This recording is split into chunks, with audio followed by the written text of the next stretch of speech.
Commander Alan Bennett stood at the viewport of the USS Vanguard, his eyes fixed on the vast emptiness of space.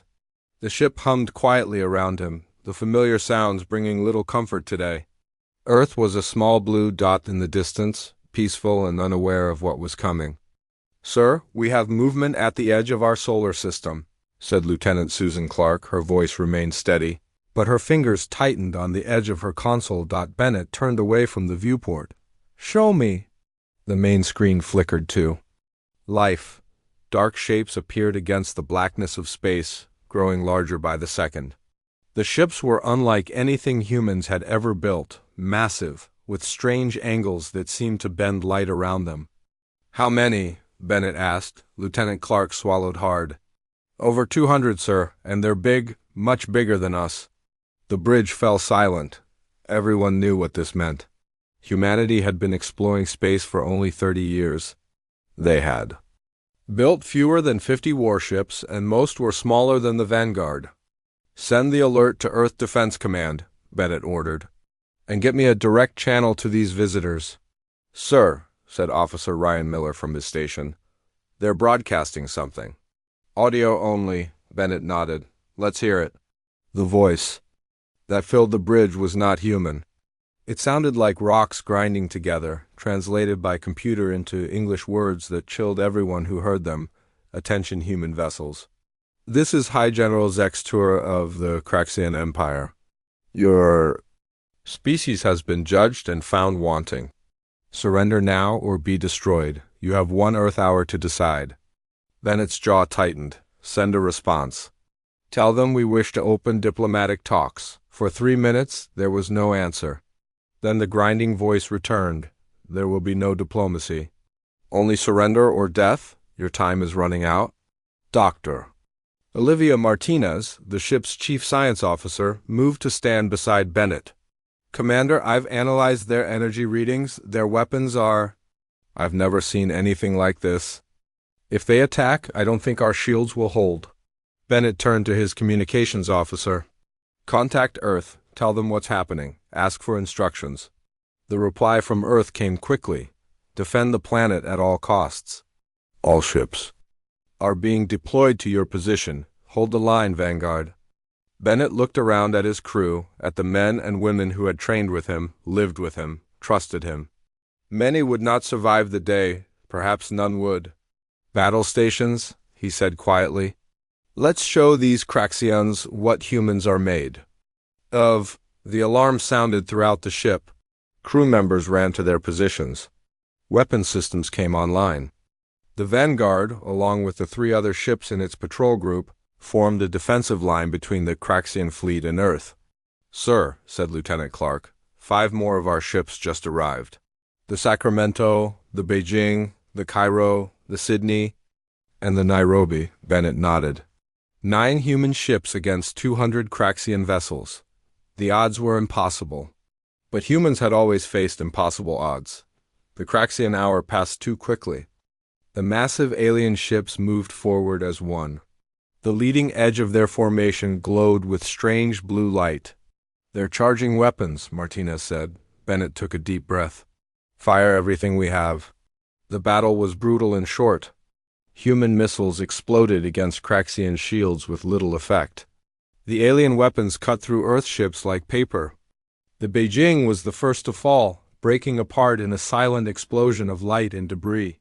The Cairo followed minutes later. On the Vanguard, consoles exploded.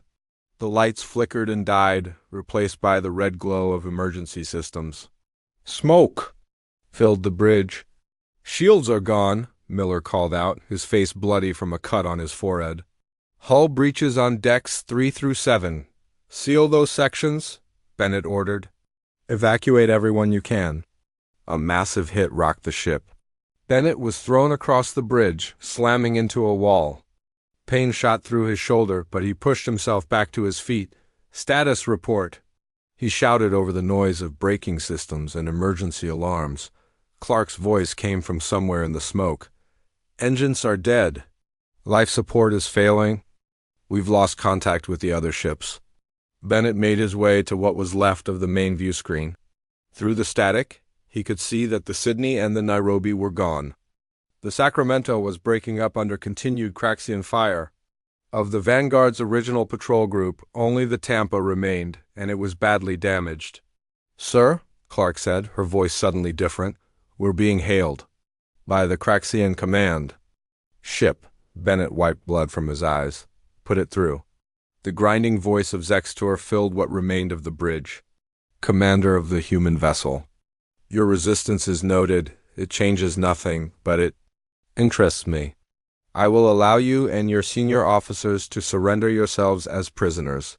The rest of your crew will be permitted to escape in life pods." Martinez, who had been helping an injured crew member, looked up in shock. Everyone on the bridge knew what this meant. The Craxians never took prisoners. Intelligence reports from other species showed that humans captured in earlier skirmishes had been executed immediately. Why? Bennett asked, "Why take prisoners now?" There was a long pause before Zextor answered, "You are different from the others. I wish to understand before we complete our conquest of your world." Bennett looked around at what was left of his bridge crew. They were going to die either way. But if surrendering meant some of the crew could escape in life pods, maybe reach Earth or one of the colonies... How many officers?" he asked. "You and 2 others of your choosing," came the reply. Bennett turned to Martinez and Clark. Both women nodded before he could speak. They would go with him. "We accept your terms," Bennett said. "Allow me to order the evacuation of my remaining crew." 4 hours later, Bennett, Martinez, and Clark stood in restraints on the command deck of the massive Craxian flagship. The alien beings were taller than humans, with 4 arms and hard, shiny skin that looked like black armor. Their faces featured 4 glowing eyes and mouth parts that clicked and moved constantly. "Hi, General." Zextor approached them, his upper arms folded across his chest, his lower arms holding a device Bennett couldn't identify. "Your species fights when there is no hope of victory," the alien said. "This is not logical. This is why you must be eliminated. If you're going to kill us anyway, why bring us here?" Bennett asked. The 4 eyes of Zextor blinked in sequence. "To understand. Before we finish our conquest of Earth, I wish to understand what makes humans continue fighting when defeat is certain." A smaller Craxian approached, moving nervously. "Hi, General. I must remind you of Protocol 713. These humans should have been executed immediately upon capture." "I am aware of the protocol, Subcommander Velanara," Zextor said sharply. "But their resistance was unusual. I want to understand before we continue." Velanara's 4 eyes blinked rapidly. "The Council enforced this protocol for a reason, sir. The last time we interrogated humans, that was 50 cycles ago," Zextor interrupted. "Different circumstances." As the aliens argued in their grinding language, Martinez leaned slightly toward Bennett. "They're afraid of talking to us," she whispered. "That's why they usually kill human prisoners right away." Bennett frowned. "But why?" "I don't know," Martinez replied. "But I think we're about to find out." The cell was cold. Bennett, Martinez, and Clark sat on hard metal benches, their wrists still bound by strange energy cuffs that glowed faintly blue. They had been on the Craxian flagship for 3 days by Bennett's count. 3 days of brief interrogations followed by long hours of waiting. "They're afraid of us," Martinez said quietly. "Not of what we might do, but of what we might say." Clark looked up. Her face was bruised from rough handling when they were first brought aboard. "What could we possibly say that would scare a species that has this kind of technology?" Bennett leaned back against the cold wall. "I've been thinking about that. Have you noticed how they never leave just one guard with us? Always pairs or groups." Martinez nodded. "So they can watch each other as much as they watch us?" The door to their cell slid open with a hiss. 4 Craxian guards entered, their black armor gleaming under the harsh lights. Behind them came High General Zextor, his 4 eyes sweeping over the human prisoners. "You will come with me," he said to Bennett. "The others will remain here." Bennett stood slowly. "Where are we going?" "You ask questions when you should be silent," Zextor said. "This is one of your species' many flaws."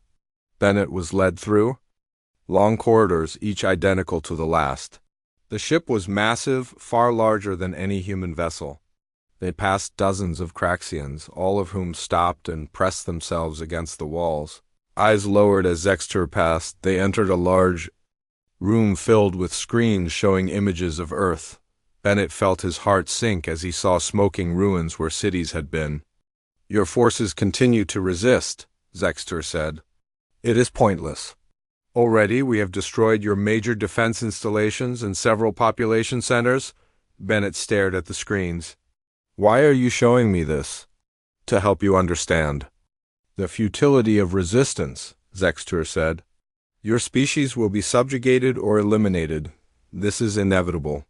"Then why am I still alive?" Bennett asked. "Why not kill me like you've killed every other human you've captured before?" Zexter made a clicking sound that might have been amusement.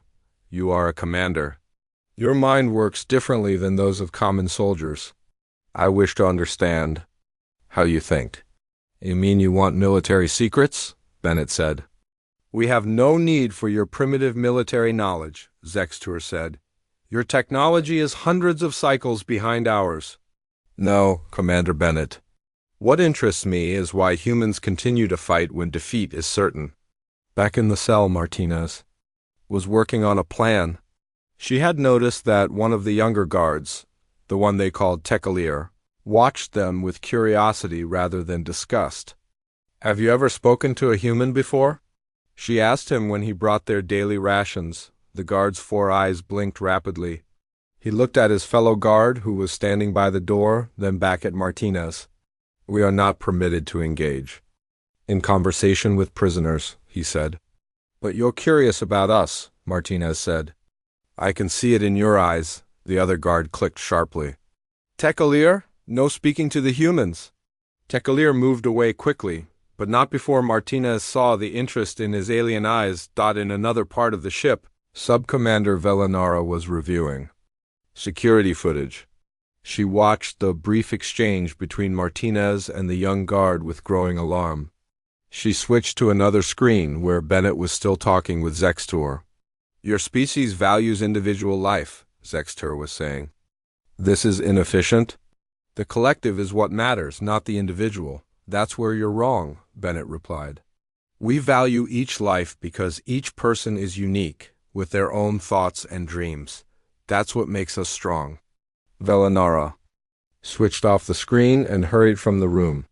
She found Zexter later in his private quarters. "Hi, General, I must speak with you about the human prisoners," she said. Zexter looked up from the datapad he was studying. "What about them?" "Protocol 713 exists for a reason," Velanara said. 50 cycles ago, when we first encountered humans, we made the mistake of extended interrogation. Do you remember what happened?" "That was different," Zexter said. "Those were lower caste guards left alone with humans for too long." "I am of the Imperial caste. Their words cannot affect."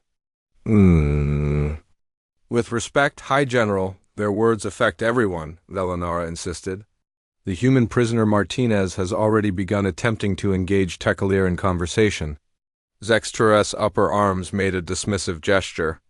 "Deadlier is young and foolish. He will be disciplined."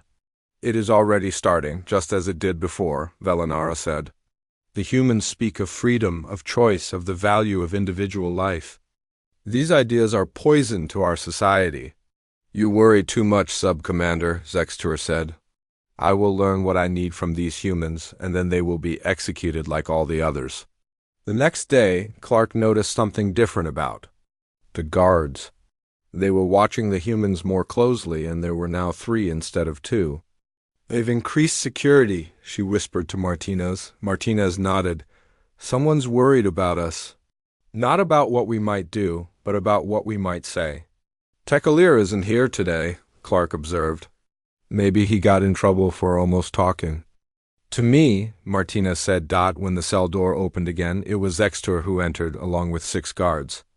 His 4 eyes fixed on Martinez. "You," he said. "You will come with me now."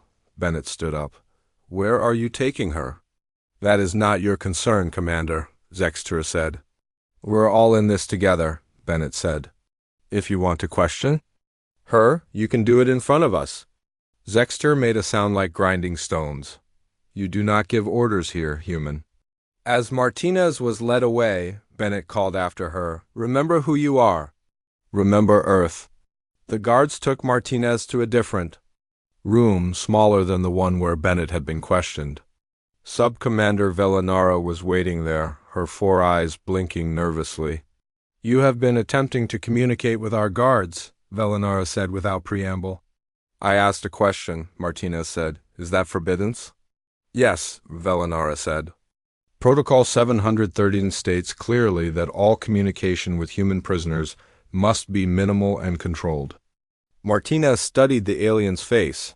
You're afraid of talking to us. Why? We are not afraid, Velinara said quickly. We are cautious. Your species has a history of mental contamination. Mental contamination? Martinez repeated. You mean ideas? Ideas can be dangerous, Velinara said. More dangerous than weapons. Martinez felt a glimmer of understanding. You're afraid we'll say something that will change how your people think. Velinara's mouthparts clicked rapidly. It has happened before. 50 cycles ago, human prisoners were allowed to speak freely with their guards. The results were destructive. What happened? Martinez asked. The guards began to question orders, Velinara said. They spoke of choice, of freedom, of equality between castes. 3 ships had to be destroyed to contain the spread of these ideas. Martinez couldn't hide her shock. You destroyed your own ships? With your own people on them? It was necessary, Velinara said. The alternative was worse. The ideas were spreading to other ships, other castes. If they had reached the homeworlds, She didn't finish the sentence. Martinez looked at the alien with new understanding. That's why Protocol 713 exists. That's why you execute human prisoners immediately. You're not afraid of us. You're afraid of our ideas. Velinara's 4 eyes fixed on Martinez. High General Zexter believes he can extract useful information from you without risk. I believe he is wrong. I believe you are already spreading your poison. If by poison you mean the idea that people should be free to make their own choices, then yes, Martinez said. That's what humans believe. And that, Velinara said quietly, is why you are so dangerous. Martinez was returned to the cell hours later. Bennett and Clark looked up as the door slid open and the guards pushed her roughly inside. Are you okay? Bennett asked once the guards had left. Martinez nodded, sitting down on the cold bench. I'm fine, and I learned something important. She lowered her voice. They're terrified of our ideas. 50 years ago, some human prisoners talked to their guards about freedom and choice. It caused some kind of rebellion. They had to destroy 3 of their own ships to stop it from spreading. Clark's eyes widened. They killed their own people because they were exposed to ideas about freedom. Their society is built on strict control, Martinez said. Everyone knows their place and stays in it. The concept that individuals could make their own choices is dangerous to them. Bennett leaned forward. So that's why they usually kill human prisoners right away. They're afraid we'll infect their people with our ideas. Exactly, Martinez said, and now we know their weakness. The next morning, a new guard appeared with their food. Martinez recognized Tikalier, the young Craxian who had shown interest in humans before. I thought you were in trouble, Martinez said to him. Tekalier's 4 eyes darted to the other guard, then back to Martinez. I was reassigned, but I requested to return to this duty. Why? Martinez asked. Doc Tekalier hesitated. I am curious about humans. Our educational programs tell us you are dangerous and primitive, but you do not seem so. The other guard made a sharp clicking sound. Enough talking, give them their food and let's go. Tekalier placed the food containers on the floor, but as he straightened up, he whispered, I will return later. True to his word, Tekalier came back when the other guards changed shifts. He stood outside the cell door, watching the humans through the small window. You wanted to ask us something? Then it said, approaching the door, How do humans choose their path in life? Tekalier asked quietly, In our society, your caste determines your function from birth. You cannot change it. That's not how it works. For us, Bennett explained, humans can decide what they want to do with their lives. We can change jobs, learn new skills, even start over completely if we want to. Tekalir's mouth parts clicked rapidly in what seemed like excitement. This is what I suspected, but our leaders say such freedom would lead to chaos. There are challenges, Bennett admitted, but the benefits of freedom outweigh the problems. People work harder and create more when they choose their own path. What about your leaders? Tekalir asked. Are they born to their position? No, Clark joined in. We choose our leaders. If they don't do a good job, we can replace them. Tekalir's 4 eyes blinked in sequence. This is difficult to imagine, but fascinating. Over the next few days, Tekalir returned whenever he could. Each time, he asked more questions about human society, about choice and freedom, about art and music and books.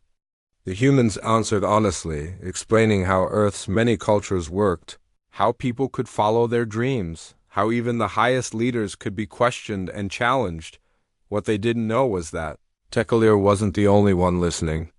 Other guards began to linger near the cell, pretending to check security but actually hearing the humans' words. Soon, conversations were happening in the lower decks of the massive ship, quiet discussions about the strange ideas the human prisoners talked about. Sub-Commander Velanara noticed the change first.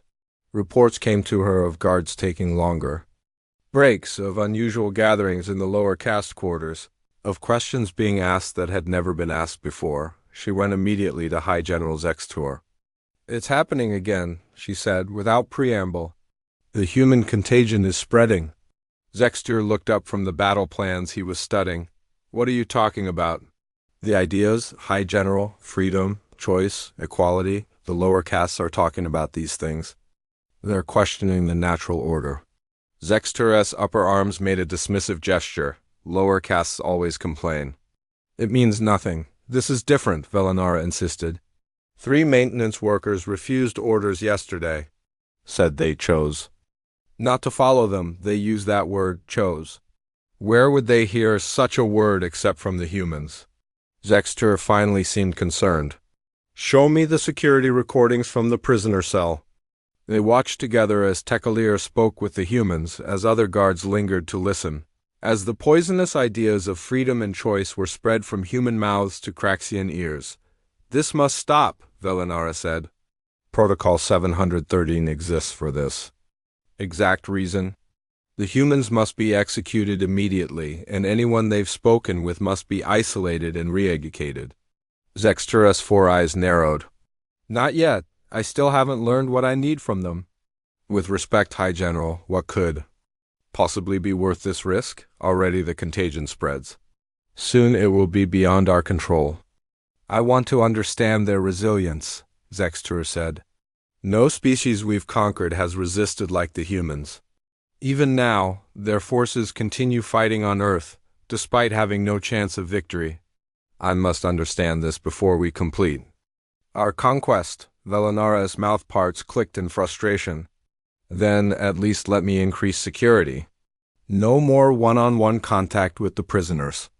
And Tekalir must be removed and re-educated immediately. Zextur agreed reluctantly. But it was already too late. That night, as Bennett, Martinez, and Clark slept in their cell, the door slid open quietly. Tekalir stood there with 2 other guards. Wake up, he whispered. Quickly, the humans sat up, instantly alert. What's happening? Bennett asked. You are in danger, Tekalir said. Sub-Commander Velanara has ordered your execution. We must move you to a safer location. Martinez studied the young guard's face. Why are you helping us? Because you have shown me that another way is possible, Tekalir said.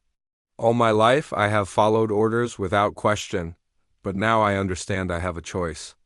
And I choose to help you. The other guards nodded in agreement. One of them spoke up.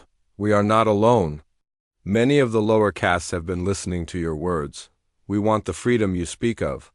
Bennett looked at Martinez and Clark. They all understood the significance of what was happening. It wasn't just about their survival now. It was about something much bigger. You realize what this means? Bennett said to Tekalir. If you help us, you're starting a rebellion. Tekalir's 4 eyes blinked in sequence. Yes, the time of blind obedience is ending. We have heard your words about freedom and choice, and they cannot be unheard. Clark stepped forward. What's your plan? We will take you to a communication room, one of the other guards explained. From there, you can send a message to your people on Earth. Tell them what you have learned about us, our weaknesses, our fears, and then? Martinez asked. Tekalir's mouth parts formed what might have been a smile. And then we show the High General and the Imperial caste that ideas are indeed the most powerful weapons of all. Moving through the massive Craxian ship was dangerous. Tekalir led the way with his 2 companions behind the humans. They used service corridors and maintenance tunnels, avoiding the main passageways where higher caste Craxians might see them. How? Much further to the communication room? Bennett whispered as they paused at an intersection of 2 narrow corridors. 3 more levels down, Tekalir replied. But we must be careful. Security will be higher there. Martinez touched Tekalir's arm, a gesture that would have been unthinkable days ago. Are there others who think like you? Other Craxians who want freedom? More than the High General knows, Tekalir said. For generations we lower castes have accepted our place. But always there were questions in our minds, questions we were forbidden to ask. Your words gave us permission to ask them. They continued downward, using access ladders instead of the main lifts. The ship was like a small city, with thousands of Craxians going about their duties. Most were lower caste workers who never saw. The command deck, or the officers who gave the orders they followed, as they reached the level where the communication systems were housed, alarms suddenly blared throughout the ship. Red lights flashed in the corridors. They've discovered you're missing, one of the other guards said, his 4 eyes blinking rapidly in distress. We need to hurry, Bennett said. They moved faster now, no longer trying to stay hidden. Several Craxian workers saw them, but instead of raising an alarm, they simply stepped aside. Some even made a strange gesture with their lower right arm that Tekalir returned. What was that? Clark asked. A new sign, Tekalir explained. It means I choose my own path. It has spread among the lower castes these past days. They reached a sealed door marked with Craxian symbols. One of Tekalir's companions placed his hand on a scanner, and the door slid open. Inside was a small room filled with communications equipment. 2 Craxian technicians looked up in surprise, reaching for alarm buttons. Wait, Tekalir said quickly. We bring important news, the human ideas you've heard about? They're real. These are the humans who can explain. The technicians hesitated, their 4 eyes moving from Tekalir to the humans and back again. We've been told they are dangerous, one technician said. Yes, Martinez stepped forward. Our ideas are dangerous to those who want to control you, but they're not dangerous to you. What ideas? The other technician asked, curiosity overcoming. Fear, that you have the right to choose your own path, Clark said. That no one should be born into a role they can't escape. That all thinking beings deserve dignity and freedom. The technicians looked at each other, then made the same arm gesture they had seen in the corridor. We have heard whispers, the first technician admitted, but to hear it directly ... His voice trailed off. We don't have much time, Bennett said. We need to send a message to Earth. The technicians moved aside, giving Bennett access to their equipment. With Tekalir's help translating the Craxian symbols, Bennett established a secure channel to the human resistance on Earth. This is Commander Alan Bennett of the USS Vanguard, he said into the communication device. I'm alive and aboard the Craxian flagship with Lieutenant Clark and Dr. Martinez. The response came quickly, filled with static but audible. Commander Bennett, this is Captain Gregory Lane of the USS Defiance. We thought you were dead. What's your situation? Bennett smiled grimly. Captain, we've discovered the Craxians' greatest weakness. They're terrified of our ideas. Their society is based on rigid control and caste systems. When their people hear about freedom and choice, it spreads like a virus through their ranks. How does that help us? Lane asked. They're still bombarding our cities. Our defenses are failing, Martinez leaned in. Captain, this is Dr. Martinez. We need you to broadcast human stories, human music, human art, anything that talks about freedom, about fighting against oppression, about individuals making their own choices. Flood their communication channels with it. Their ship's communications are heavily encrypted, Lane objected. Not all of them, Deadlier said, joining the conversation. The lower caste channels have simpler security. I can give you the frequencies and codes. While Deadlier worked with the technicians to provide the information, the alarm suddenly changed. Tone becoming more urgent. What's happening? Clark asked. One of the technicians checked a display screen. Security forces are heading this way. They've tracked the communications. Bennett finished relaying the plan to Captain Lane. We'll try to disrupt things from here. Just get those broadcasts started as soon as possible. As he ended the transmission, the door to the communication room slid open. Sub-Commander Velanara stood there with 6 armed guards. I knew it, she said, her voice cold. The contamination has spread further than we thought. Deadlier and his companions moved to stand between the humans and Velanara. These humans have shown us the truth, Deadlier said. We are not meant to live as slaves to the higher castes. Velanara's mouthparts clicked in anger. This is exactly why Protocol 713 exists. Human ideas are a poison to our society. Not poison, Martinez said, stepping forward. Medicine. Your society is sick with inequality and oppression. Our ideas are the cure. Seize them all, Velanara ordered the guards. The humans are to be executed immediately. The traitors will face the mind-wiping chambers, but the guards didn't move. Did you not hear my order? Velanara demanded. One of the guards made the armed gesture they had seen before. We heard, but we choose not to obey. Velanara stepped back in shock. This is worse than I feared. It's spreading to the security forces. While Velanara was distracted, Bennett whispered to the technicians, Can you broadcast throughout the ship? Let every Craxian hear what's happening? The technicians nodded and quickly adjusted their equipment. Suddenly, the conversation in the room was being transmitted to every speaker on the massive ship. This is Commander Alan Bennett of Earth. Bennett said clearly, knowing his words were now reaching thousands of Craxian ears. For generations, your leaders have taught you that humans must be killed immediately upon capture because we are dangerous. They were right, but not because of our weapons. Because of our ideas, Martinez joined in. Every thinking being deserves the right to choose their own path. No one should be born into a role they can never escape. Freedom isn't chaos. It's dignity. Clark spoke next.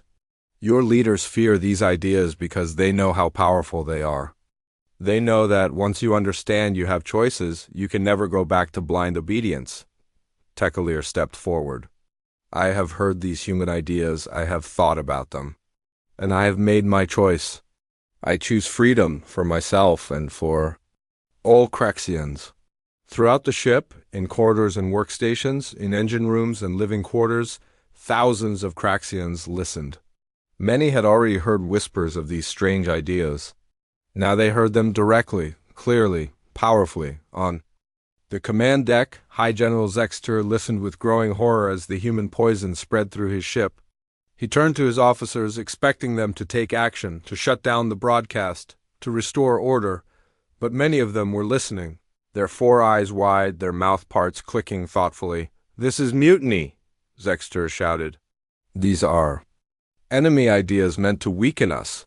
One of his officers, a mid-caste coordinator who had served loyally for 20 cycles, looked at him steadily. If their ideas can weaken us so easily, perhaps our strength was an illusion all along. Throughout the massive ship, Craxians began to make the choice gesture, first hesitantly, then with growing confidence. A revolution had begun, not with weapons but with words, and aboard the USS Defiance, Captain Lane received the codes and frequencies from Deadlier. He turned to his communications officer. Prepare the broadcast. Send everything we have about freedom, about choice, about standing up against oppression. Send human stories to every Craxian ship in orbit? The officer nodded. What if it doesn't work, sir? Lane looked at the image of Earth on his view screen, parts of it scarred by Craxian weapons, but still fighting, still resisting. It will work, he said. Because that's what human ideas do. They change everything. The next 12 hours aboard the Craxian flagship were chaos. Not the violent chaos of battle, but the profound chaos of transformation. Centuries of rigid caste structure began to crumble as Craxians throughout the ship questioned their roles. Their society and their leaders, Bennett, Martinez, and Clark, remained in the communications center, which had become the heart of the growing rebellion. Deadlier and dozens of other Craxians came and went, bringing news from different parts of the massive ship. 3 more section leaders have joined us, a maintenance worker reported excitedly. They're refusing to follow High Command's orders. Martinez looked at Bennett. What about Zextur? Has anyone seen him? Deadlier's 4 eyes blinked in concern. The High General has sealed himself on the command deck with his most loyal officers. They've cut themselves off from the rest of the ship. That could be dangerous, Bennett said.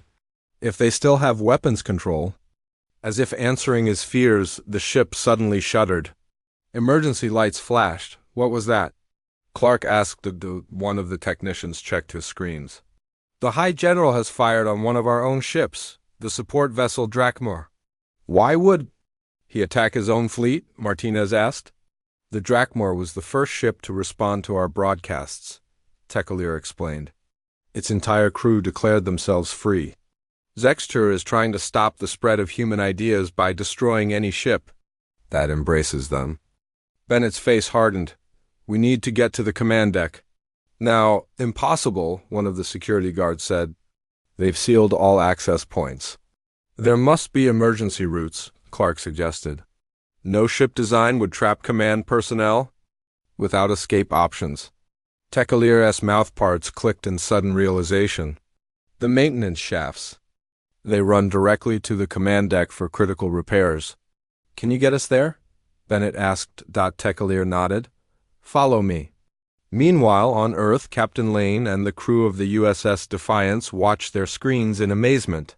The Craxian bombardment of Earth had stopped. Instead, strange communications were coming from the alien fleet. Ship after ship was declaring itself free and requesting peaceful contact. Sir, the communications officer called out, we're receiving a direct transmission from the Craxian flagship. Put it on screen, Lane ordered. The image that appeared was of High General Zextur. His black armor was damaged, and one of his 4 eyes was dim. Humans, he said, his grinding voice filled with rage. You have done this. Your poisonous ideas have infected my fleet, my crew, but I will not allow it to spread further. If my empire must burn to stop this contagion, then burn it shall. The transmission cut off abruptly. Sir, the tactical officer sighed, his voice urgent. The Craxian flagship is powering up its main weapons array. Energy readings are off the charts. Lane's face paled. They're going to target Earth. Everything we've got on those weapons suggests they could crack the planet's crust. We have to stop them, Lane said. Alert all remaining Earth ships. Target the flagship's weapon systems. Back on the Craxian ship, Bennett, Martinez, and Clark followed Deadlier through narrow maintenance shafts. The passages were tight for humans, but even more difficult for the larger Craxians. Still, they pressed on, climbing upward toward the command deck. How much further? Bennett asked, breathing hard from the climb. Almost there, Deadlier said. The final access point is just ahead. They reached a sealed hatch. Deadlier placed his hand on the scanner, but the light remained red. They've locked it from their side, he said. Martinez examined the hatch. There must be a manual override. No good engineer designs a system without one. Clark spotted a small panel near the floor. Here, this looks like an emergency release. Together, they managed to open the panel and trigger the manual override. The hatch slid open with a hiss of escaping air. They emerged onto the command deck to find chaos. Zextur stood at the main weapons console, his upper arms working the controls while his lower arms held weapons pointed at his own officers, who were backed against the wall. High General, Deadlier called out, stop this madness. Zextur turned, his four eyes finding the humans. This is all because of you. Your ideas are a disease that will destroy everything. Your society was already sick, Martinez said. We just helped your people see it. Zexter's mouthparts clicked furiously. Our empire has stood for 10,000 cycles. We conquered the stars while your ancestors were still living in caves. And now you think your primitive ideas of freedom can improve us? Freedom isn't primitive, Bennett said, stepping forward despite the weapon pointed at him. It's the most advanced concept any civilization can embrace. The courage to let individuals choose their own path takes more strength than control ever will. Around the command deck, the Craxian officers watched and listened. Even those who had remained loyal to Zextur seemed affected by Bennett's words. Sir, one of them said, perhaps we should reconsider. If so many of our people have embraced these ideas, silence. Zextur roared, I am High General. I am of the Imperial caste. I will not be questioned by lower beings. He turned back to the weapons console, his upper arms working frantically. The main cannon is charging, one of the officers warned. Target is Earth's northern hemisphere. Bennett looked at Deadlier and the other Craxians. Without words, a plan formed between them. The humans would distract Zextur while the Craxians moved to stop him. You know why Protocol 713 exists, don't you, General? Bennett said loudly. Because deep down, your leaders have always known that your empire is built on lies. That's why they fear human prisoners so much. Because we tell the truth. Zextur turned toward Bennett, rage in all four of his eyes. Your truth is poison. No, Martinez joined in. Your fear is the poison, fear of change. Fear of freedom. Fear that if your people could choose, they wouldn't choose you. While Zextur focused on the humans, Deadlier and several officers moved silently around the edges of the command deck. Freedom is chaos, Zextur shouted. Without order, without control, civilization collapses. That's what every tyrant believes. Clark said, but look around you. Your ship hasn't collapsed. Your people are making choices, working together, finding a new way forward. They're choosing order, not chaos. They're choosing cooperation, not conflict. As Clark spoke, Deadlier reached the weapons console. With a swift movement, he disabled the firing controls. Zextur spun around, but it was too late. The other officers surrounded him, no longer cowed by his rank or his weapons. Stand down, High General, one of them said. We choose a different path now. Zextur looked around wildly, seeing his authority, his very world, crumbling before him.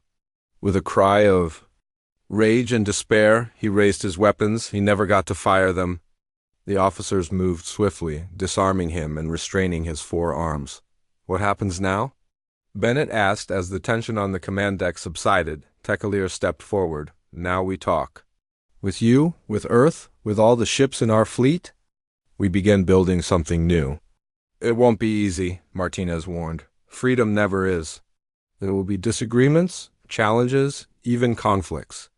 But we will face them as free beings, Deadlier said, making our own choices, finding our own path.